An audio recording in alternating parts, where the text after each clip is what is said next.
At my son's high school graduation, my parents announced they were taking over his college fund for my nephew instead. My husband laughed and said, "That's funny because we moved it last month." My parents started screaming when they realized. I still remember the moment everything shattered.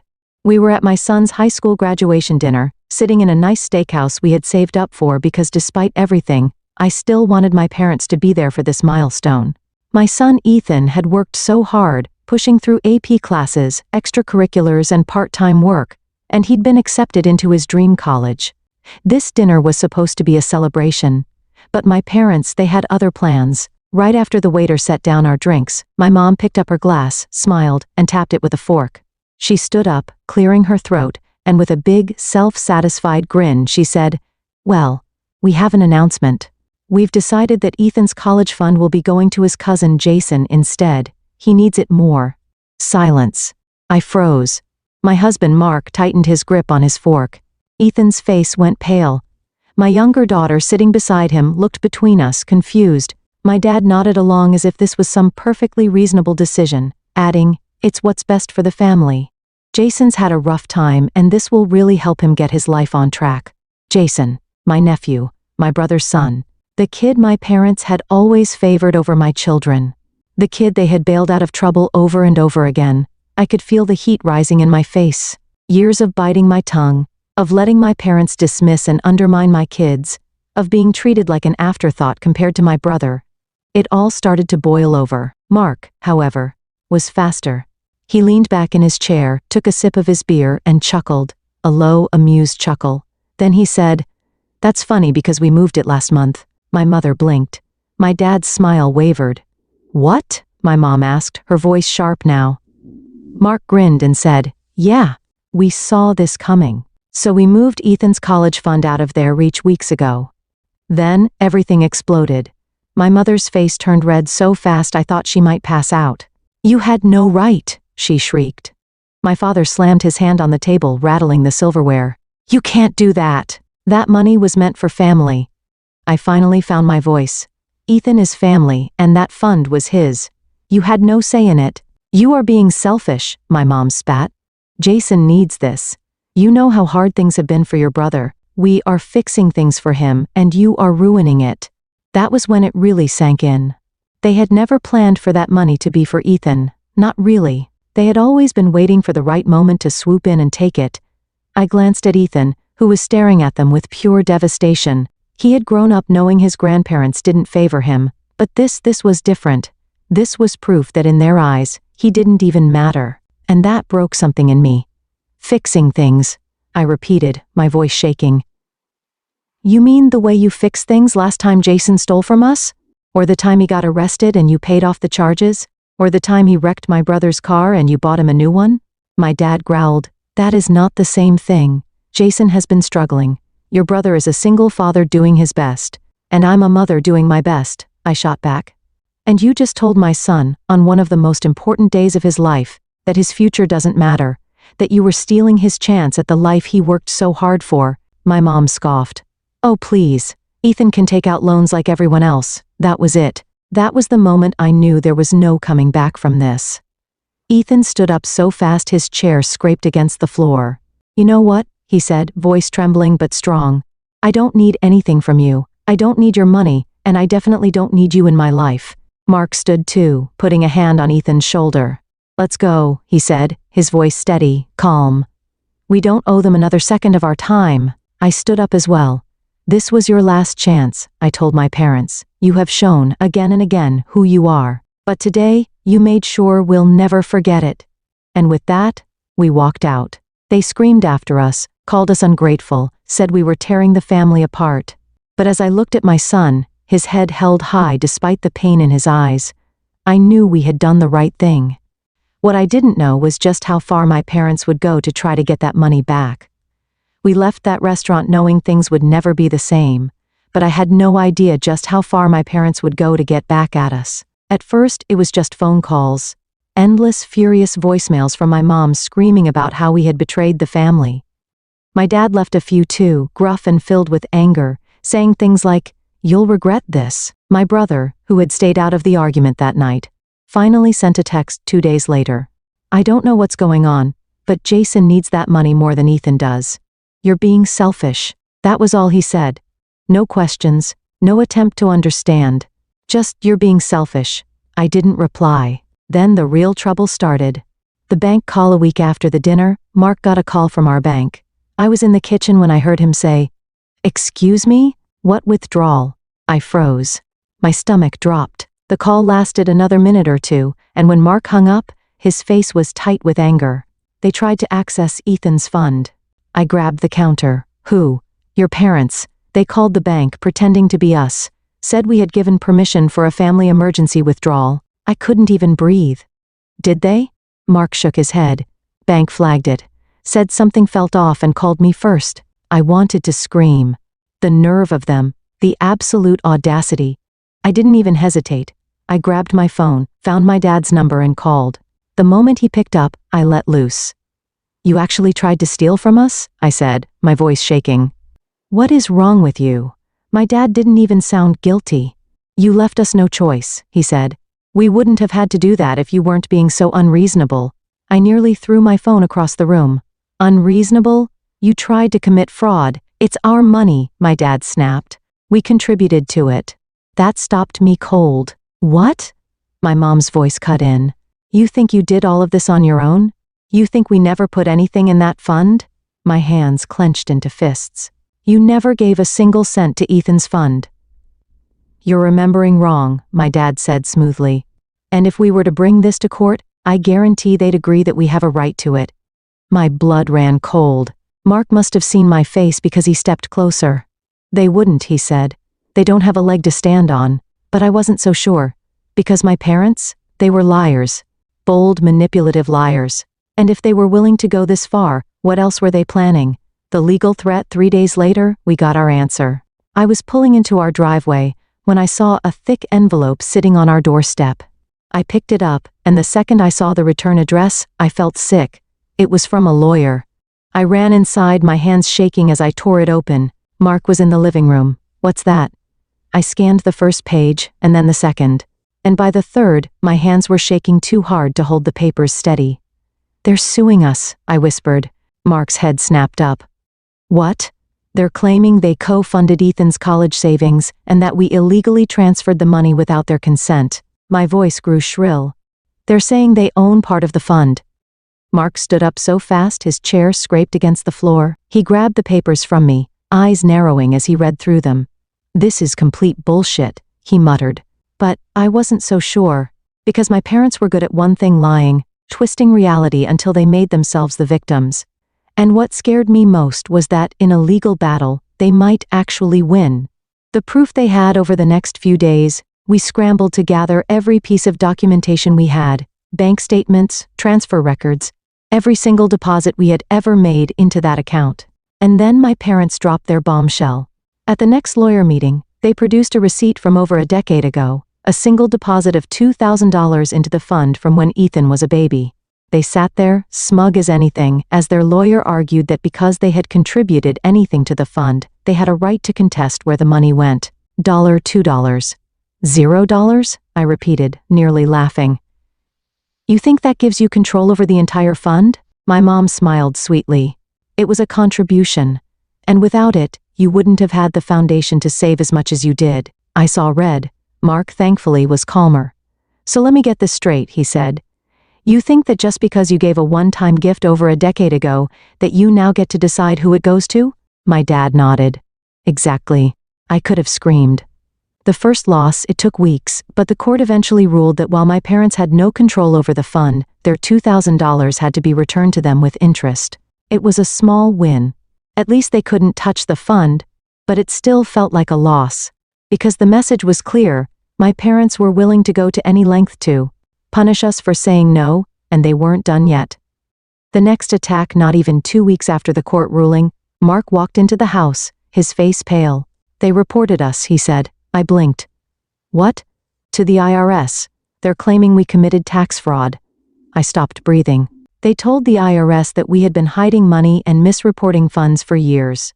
I clutched the edge of the counter. "This is insane." Mark nodded grimly. "Yeah. And now we're under investigation." The breaking point at that moment, I knew. This wasn't just about the money. This was war. My parents were out to destroy us, and if they wanted to fight, they were about to get one. I thought the lawsuit was the worst of it. I thought losing a chunk of money to my greedy, self-righteous parents was as bad as it could get. I was wrong. Because when the IRS showed up at our doorstep, that's when I realized my parents weren't just trying to take money.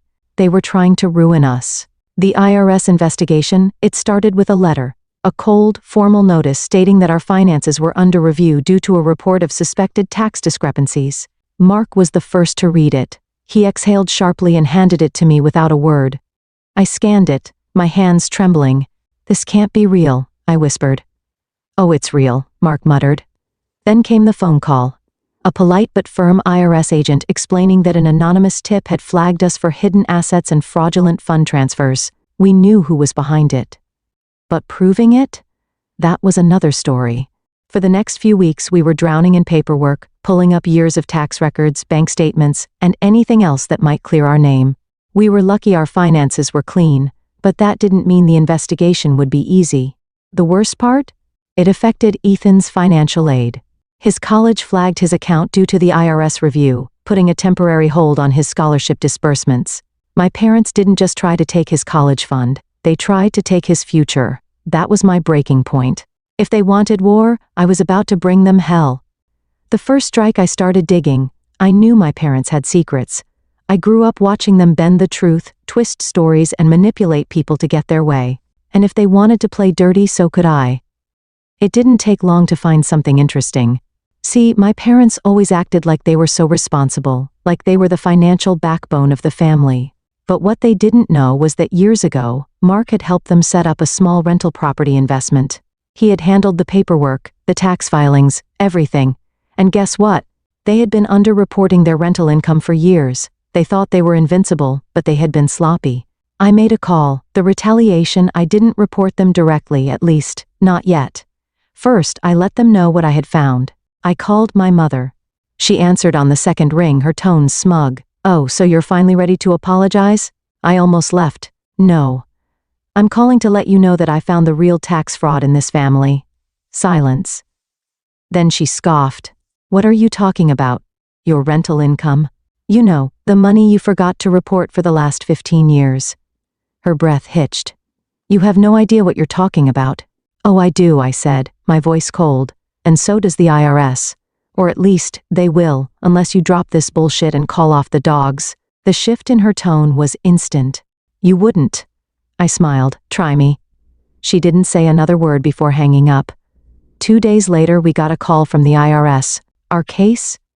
Suddenly, no longer a priority. A week after that, Ethan's college funds were unfrozen. They had backed off for now, but I knew them. I knew they wouldn't let it end like this. And I was right. The home intrusion, it happened late at night. Mark and I were asleep when the sound of glass shattering jolted us awake. For a second, I thought I was dreaming. Then I heard the unmistakable sound of footsteps inside our house. Mark was already moving. He grabbed the baseball bat he kept next to the bed and motioned for me to call 911. My hands were shaking so badly I almost dropped my phone. Then, we heard a voice. "Mom? Dad? Ethan?" Panic shot through me as I realized he was awake. He had heard the noise, and instead of staying put, he was coming downstairs. "Stay in your room," Mark shouted. Too late. We stepped into the hallway just as Ethan reached the stairs, and that's when we saw him. Jason, standing in our living room, drunk, high, eyes wild and desperate, and holding a crowbar. The confrontation for a moment, no one moved. Then Jason took a shaky step forward. "Where is it?" he slurred. Mark tightened his grip on the bat. "Where's what?" "The money," Jason shouted, his voice breaking. "I deserve it. They promised it to me." That's when I realized my parents had sent him. They knew they couldn't touch the money legally. They knew they had lost, so they sent their precious grandson to do their dirty work. Jason staggered toward us, raising the crowbar slightly. "You think you can just take what's mine?" Ethan took a step forward, his fists clenched. "It was never yours," he said, his voice steady despite the fear in his eyes. "And you need to get out." Jason left a broken, bitter sound. "Oh yeah? What are you gonna do about it?" That's when Mark swung the bat.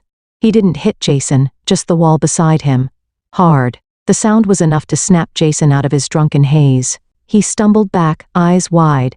Then, without another word, he turned and bolted out the front door. The police arrived 10 minutes later. Jason was arrested for attempted burglary. My parents?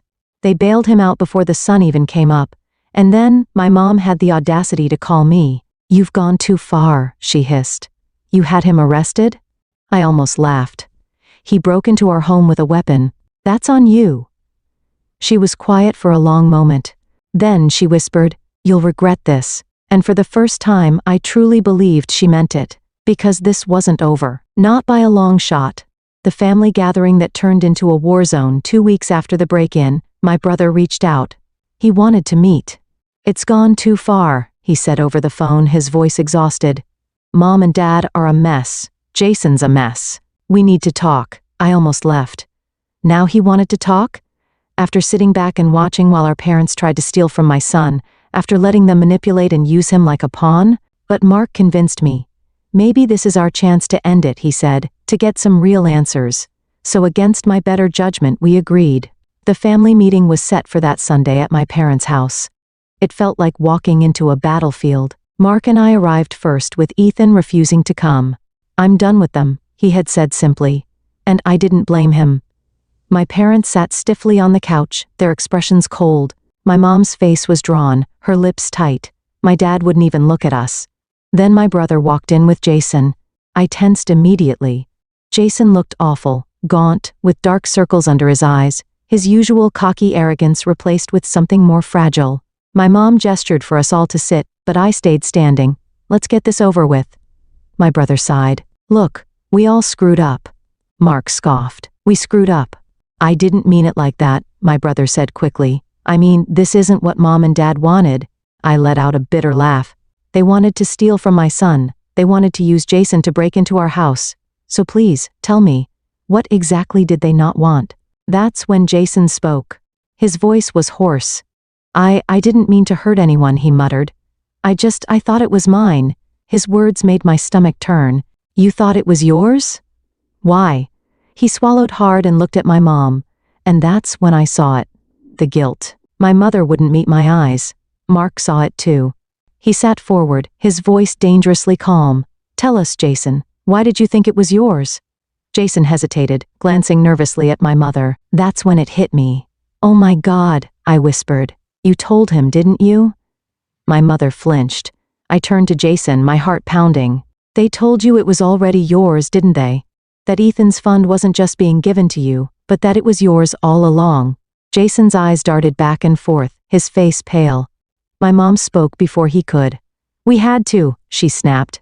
"He was struggling. Your brother was struggling. We had to give him hope." I couldn't believe what I was hearing. "So you lied to him? You told him that his entire future was secured by money that was never his?" My dad finally spoke, his voice sharp. "What does it matter? You had plenty. You and Mark had good jobs, a house, a stable life. Jason had nothing. What kind of sister are you to sit by while your own nephew suffered?" That did it. Something inside me snapped. I took a step forward, my hands shaking with rage. "What kind of parents are you?" I hissed. "You have 2 children. But you've spent your entire lives treating me like a second-class citizen, while I pointed at my brother who shrank under my glare, got everything handed to him. And now, you expect me to just give away my son's future because of your guilt?" My mother stood abruptly. "We did what we had to do." "No," I spat. "You did what you always do. You chose my brother over me. And this time, you got caught." Silence filled the room. Jason was shaking his head, his face crumbling. You lied to me?" he whispered, looking at my mom like he was seeing her for the first time. "Jason," she started, reaching for him, but he backed away. No.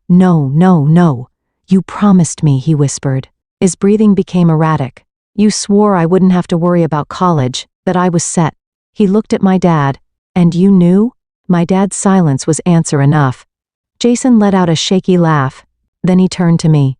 His voice broke. "I'm sorry." And for the first time in my life I saw it. The realization, the regret. The understanding that he had been used just as much as we had been hurt. He turned and walked out. I didn't stop him. My parents tried to justify it. They ranted. They raved. They said I was overreacting, that I was tearing the family apart. I simply said, "We're done." And this time, I meant it. My brother tried, once, to reach out after that day. He apologized, admitted he had let things go too far, that he had believed our parents too much. But I wasn't ready to forgive. Jason, surprisingly, stayed out of trouble after that. He got a job, took classes at a community college. Whether it was guilt, shame, or a true wake-up call, I'll never know. But I hoped, for his sake, he had finally learned. As for Ethan, he went to college. His college. The one he had earned. My parents never saw a dime of that money, and they never saw us again either. I won't lie and say it didn't hurt. Cutting off your own parents, even ones who never truly loved you the way they should have, is like grieving the dead. But you know what? Sometimes it's better to bury the past than let it keep hurting you. And I chose to live. The end.